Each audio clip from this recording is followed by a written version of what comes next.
Good afternoon, everybody. On a Wednesday during the season of Easter, remember that Easter is not just a Sunday, but it is a season. So we have many Sundays of Easter that are coming up as we continue to hear about the impact of the resurrection on the lives of the disciples. And lo and behold, that's us.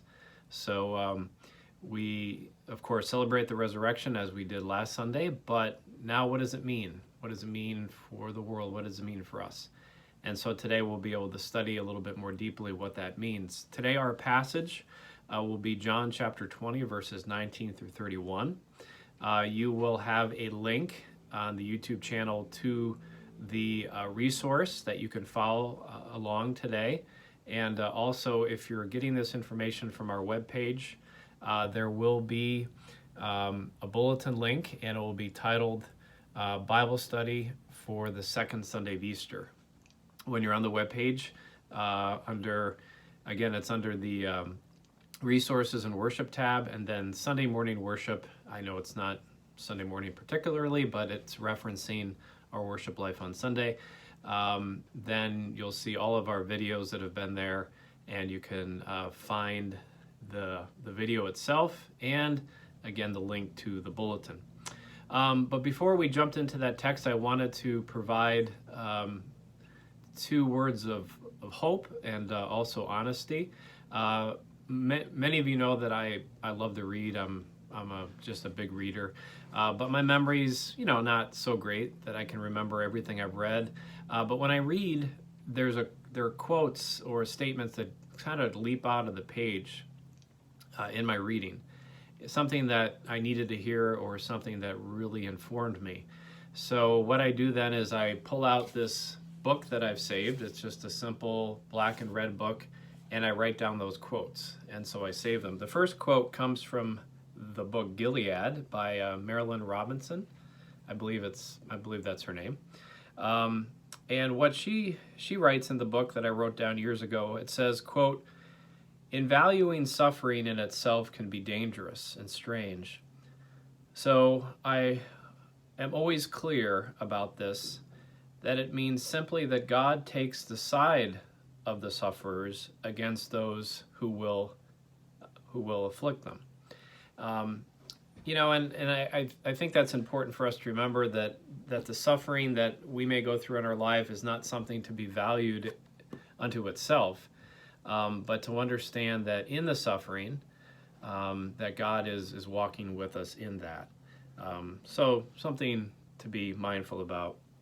And then the other quote, as we know that there are people who, well, how can I say this nicely, will misrepresent what I think the Word of God is saying. I don't believe that I know all the answers, but I do feel as if I was blessed to spend an awful lot of time studying and being around some really great teachers, around a lot of colleagues.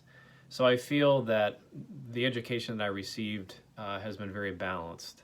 But just because you are a pastor doesn't mean that you may have as much of that background and experience. And so we see a lot of sort of fly-by-night preachers and teachers, and what they're teaching, it's just really hard to square with what it is that we read in the full aspect of the Bible, not just pulling things out of context, but really understanding why it was written, how it was written, the context, and then how that living word informs us. So one of the reasons that we have Bible studies, one of the reasons that I hope you're participating, is so that we can be informed, and then not listen to people who are trying to mislead us. So this quote also comes from the very same book, and it says that you can spend 40 years teaching people to be awake in the fact of mystery, and then some fellow with no more theological sense than a jackrabbit gets himself a radio ministry, and all your work is forgotten. I do wonder when it will all end. So I enjoyed that quote. The years of preparation that we spend in teaching and learning, and then somebody can just come by and just throw out really anything, and unless we're informed, we can be easily misled and misdirected. So all that to say, let's jump into our John text today.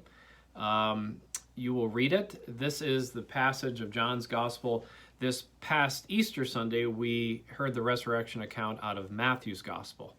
So now this Sunday, we're jumping forward, or jumping to the John's Gospel account of what happens after the actual resurrection of the day.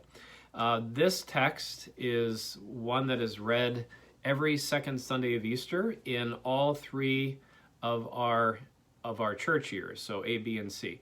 So every year, that second Sunday of Easter, and notice that I didn't say the second Sunday after Easter, but the second Sunday of Easter, meaning that Easter is a season, not a day. This is the text that it was written. And what we typically call it is Doubting Thomas. But I hope by the end of this study we will no longer call it Doubting Thomas, but something else. So what I did on your instruction sheets is in red, there are some phrases and sentences that I wanted to have before you because it contains some important statements and some words as well. So let's jump to number 1, and then I'll kind of pull in and out like I've been doing. So we're going to talk a little bit about the context of this gospel lesson today. So our text contains the second and third appearances of the risen Jesus. The first was, of course, to Mary Magdalene in the garden, which is a part of the Easter gospel from John. And again, remember that we read Matthew's gospel on Easter Sunday.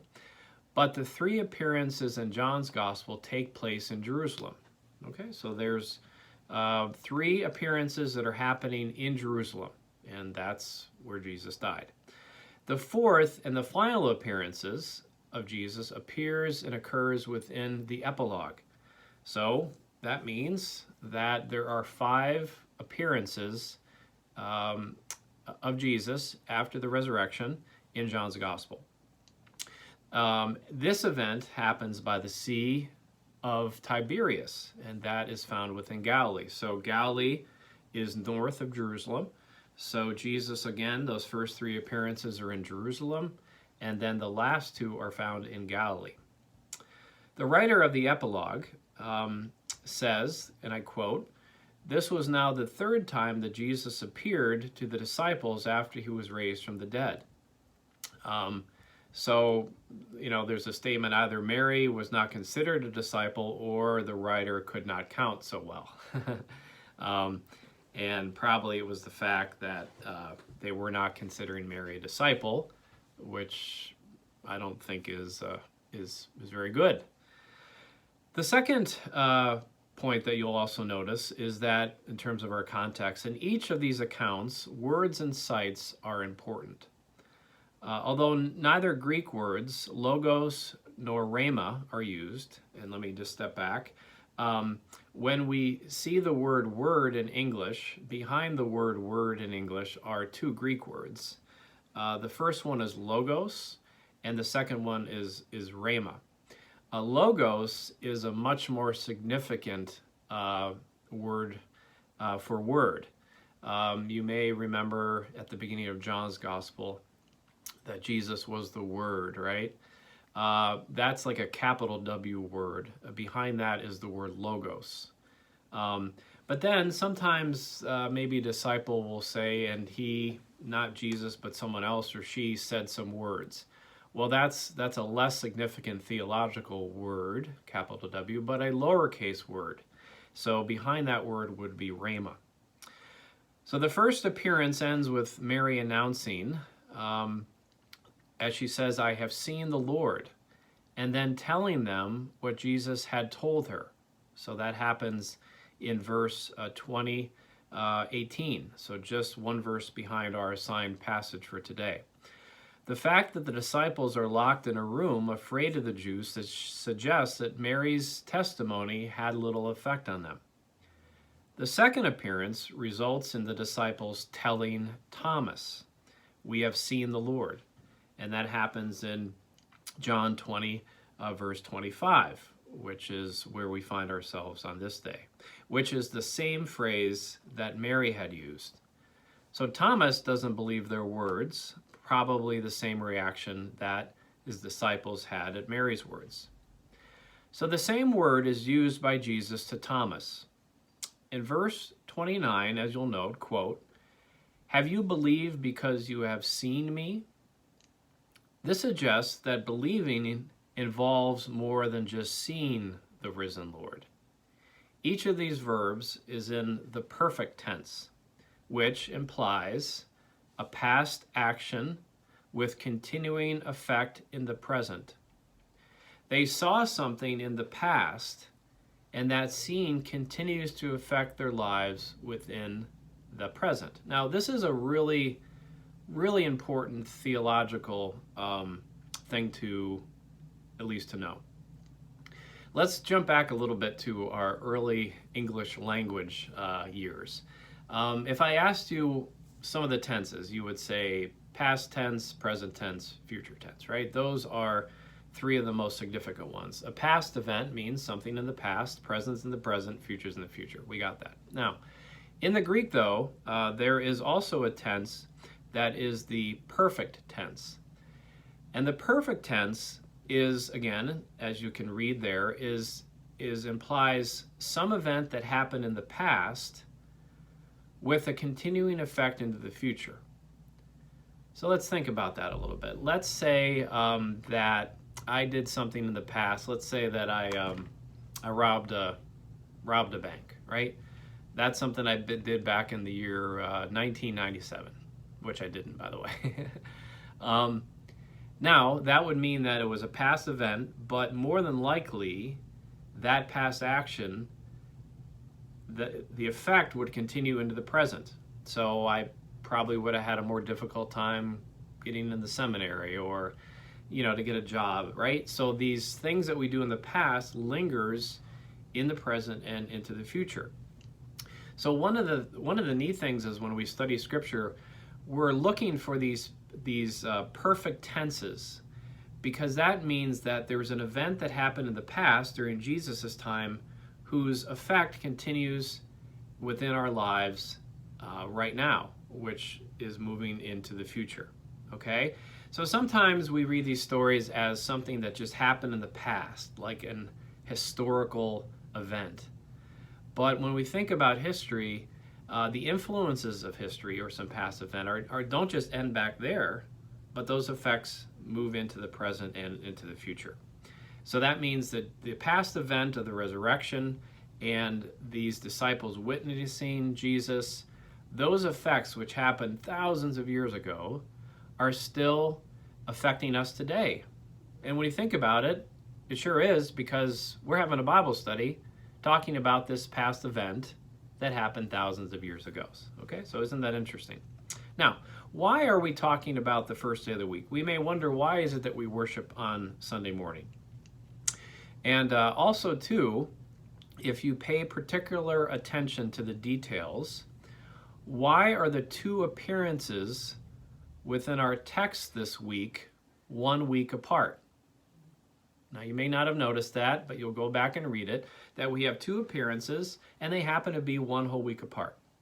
So the first appearance happens in verses 19 through 23, and it occurs on the evening of the resurrection day, which is in verse 19. The second appearance, which captures verses 24 through 29, occurs after 8 days. You can see that in verse 26. So assuming that the writer of John's Gospel and the first readers of John didn't have the other resurrection accounts for them to read, what was Jesus doing during that week? Right? Maybe never thought about that. So what was Jesus doing during that week between those appearances? And it's just something really to think about. Now, as we're talking about these appearances, these two appearances on the first day of the week, we're certainly influenced by the Christian tradition of celebrating the Eucharist on the first day of the week. Now, this is represented back in the book of Acts, chapter 20, verse 7, and also 1 Corinthians chapter 16, verse 2. So in Paul's writings, there is a tradition of celebrating the Eucharist, which is a meal of thanksgiving, on the first day of the week. Although one critique of this view maintains that the earliest Jewish Christians met in a synagogue on the Sabbath, the seventh day, and then that evening, by Jewish reckoning, that day changed at 6 p.m., they met there in their homes in order that they could break bread. So given the struggle between John's community and also the Jewish people, and I will tell you that of all the Gospels, there is a real struggle between what John calls the Jews and also the Christian community. Now, sometimes commentators have tried to lighten off that phrase a little bit, the Jews. They'll say the Jewish people. Obviously, because of history with the tremendous persecution that Jewish people have gone through, it just sounds very, very negative, the Jews, okay? But no, in John's gospel, there is a tension. That we would still maintain that at least part of his purpose in John's gospel, in the 2 Sundays appearances that he's laying out in our gospel lesson today, is to suggest a reason why the Christians worship on that day. It is the day that Christ rose from the dead and the day that the risen Jesus appears to his disciples. All right? So the reason that we worship on Sunday, it's tied around a lot of things, but as we look at this gospel lesson today, we're able to see that he is appearing to his disciples on that first day of the week, which would be Sunday. So that's where Sunday comes from. Now let's move on to another section. We're about 16 minutes in. And what I want to call this is, if we do not come to belief by seeing, so that old phrase of seeing is believing, we're going to throw that out based upon this gospel lesson, then how is it that we believe? And you can reference number 3 on your sheet. Jesus' words in verse 29 begin with, quote, "Because you have seen, you have believed." Both verbs are in the perfect tense, which, as I mentioned earlier, implies a past action with the continued effects in the present. This sentence also poses a punctuation problem. Is it a question, as the NRSV translates it, or a proclamation or a declaration, as the NIV and the TNIV translates it? So those are different Bible translations. What is before you today and what we read from on Sunday morning is from the NRSV. So between those translations, there's different punctuations. One is set up as a statement. The other one is set up as a question. So again, we have this long going, sort of declaration, seeing is believing, but it's not always true, but we say it. In verse 29b contains the blessing. Blessed are those not having seen and having believed. These verbs are aorist participles, which refer to something in the past. It is likely that this blessing is pronounced on most, if not all, of the readers of this gospel. Their not seeing and their believing, or started believing, happens in the past. So it is possible that if there were still eyewitnesses of the resurrected Jesus in the community, they may have thought themselves better than the not seeing believers, right? So you can kind of imagine how this works. There's a group of people who saw Jesus in his resurrected body, and then there were people who did not. And you could already sort of see like the, I saw him, you did it, and I'm better than you, right? The whole thing, thousands of years ago, we haven't changed that much at all. So for John, there is no such, though, distinction between believers, and this is important. Whatever the historical situation, we and the people we are addressing and gathered with on Sunday morning, which is us, we have not seen the resurrected Jesus as those early disciples did. So the main point in this discussion is for us really to ask, if the blessed faith is not based on seeing, then what is it based on, right? I mean, I haven't seen the resurrected Jesus. I don't know if you have. And if you have, well, come talk to me. Now, again, we experience Jesus's body and blood within the Eucharist, of course. So, and then, within the waters of baptism, yes. But I'm talking about the full-on body of Jesus. So I think the answer given within this gospel text today, and also importantly throughout John's gospel, is that faith is based on the Word.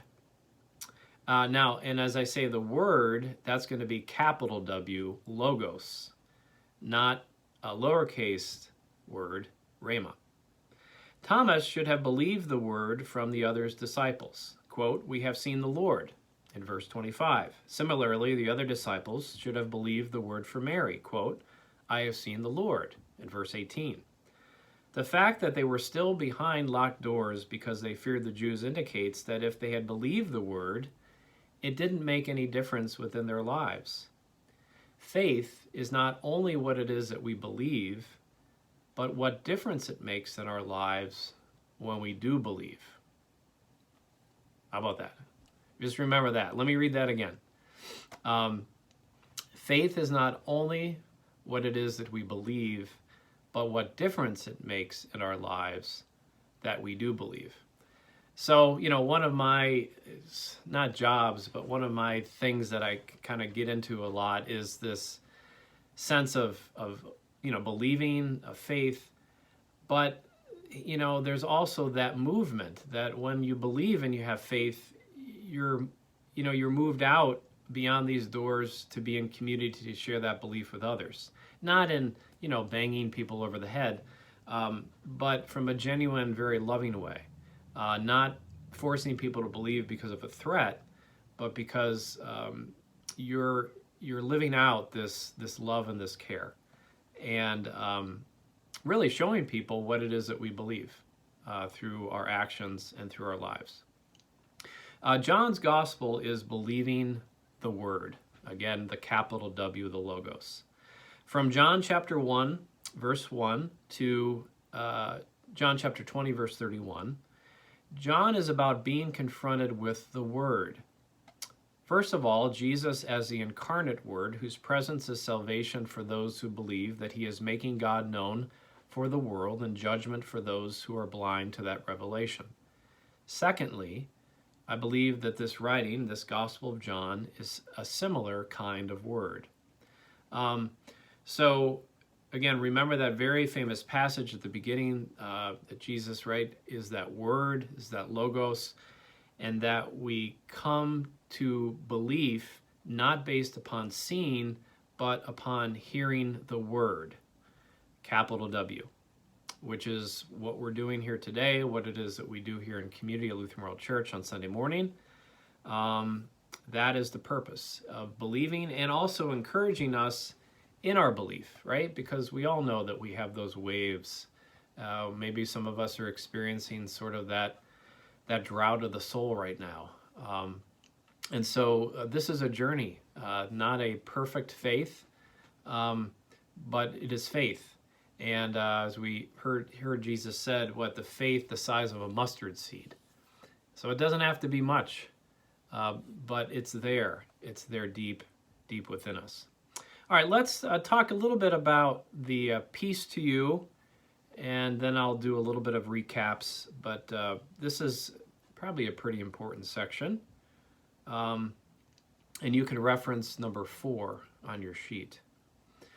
3 times in our text, Jesus uses the greetings, peace to you, in verses 19, 21, and 26. On one hand, it is a normal Hebrew greeting, shalom, which can mean nothing more than our hello. However, its other uses in John, which is in 14:27 and 16:33, indicates something more substantial than just a greeting. Generally, when a verb is absent, the indicative form of to be is used. Okay, so what that means is that in the Greek is that if there is a verb that is missing within a particular sentence, one would translate it, or at least know that behind the acting verb is to be. So, i.e., peace is with you, rather than the subjunctive, may peace be with you. However, the indicative is, with the dative, can indicate a possessive. You're thinking, why did I tune into this? Quote, peace is to you equals peace is yours. So the promise of peace given in the other references is bestowed at this time. So what is peace? Whenever we see this word in the New Testament, we begin by defining it as the description of a type of relationship between people rather than a personal inner tranquility. Given John's emphasis on the disciples' love for one another, which again is back in John 13:35, we would have heard that on Monday, Thursday, I think it's highly possible that it has a communal meaning. It is clear that in 1633, that peace does not mean, quote, not having troubles in the world, which would tend in ruling out the meaning of peace adopted from the Hebrew shalom. But a third meaning of peace, which may apply here, is that it becomes similar with messianic salvation, since peace is an essential quality of the messianic kingdom. But I would suggest that the peace of the kingdom is not primarily a personal inner tranquility, but the way people and all creation and God will relate to each other, a harmonious existence. Really, really significant. Some of you know this already, but it bears repeating. Again, when we're sharing peace on Sundays, it's that general, more of a feel of a greeting sort of thing, right? You're kind of welcoming people, you're saying peace, and that may be wishing an inner tranquility upon that individual person, which that's good. That's a noble thing. But peace, shalom, especially in John's gospel, is tied to this messianic salvation. And the peace is more than an interpersonal tranquility, but it is a restoration of the universe into peaceful existence with God's creation, right? So it is a communal transformation. And that's the peace that Jesus brings. I think a lot of times we may just think that Jesus is going to just usher in a time that we can kind of just feel good about ourselves, and we're personally not going to cry anymore, and there's no more death. And yeah, that's great stuff.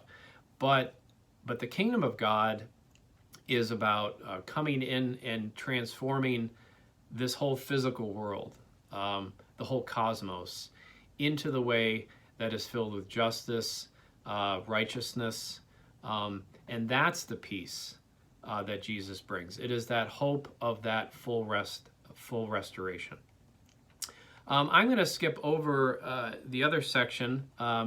You'll notice, well, let me just highlight it really quickly. I had mentioned early on about that it's not doubting Thomas, because in this entire passage there is no word for doubt.